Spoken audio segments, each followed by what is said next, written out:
Pagpamakuna bato COVID sa dakbayan sa Talisay, suspindido og mga adlaw kay holiday tungod sa Chinese New Year. Samtang Talisay City Police subsob karon sa operasyon batok sa mga mamaligya ug mogamit og mga pabuto karong gabii. Ang report ni Femery Dumabo.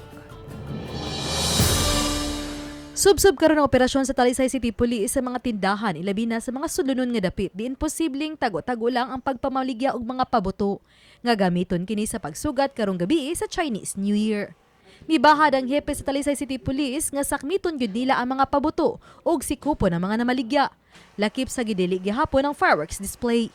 Since we are on pandemic pa ma'am, ang ato ang personnel karon kay Disperas, we're deploying more personnel on the ground para to check if naay by mga violations sa health protocols. If ever naay mga party kini mga pabuto, firecrackers, until now wala pa na nato gitugot sa ato ang city government, sa atong gobyerno, so bawal pa na. Gideklara nga holiday ang Chinese New Year ug mga adlaw Pebrero 1. Kay holiday man, wala unay ipahigayon nga pagpamakuna sa mga vaccination sites sa dakbayan. Mubalik na kini sa Miyerkules sa upat ka mga vaccination center. Gawa sa naandang first dose, second dose, alang sa mga hingkod ug sa mga mag-edad og 12 anyos hangtod sa 17 anyos, ihatag usabang booster dose.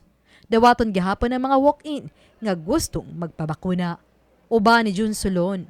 Ako si Femery Dumabok. Balitang Bisdak.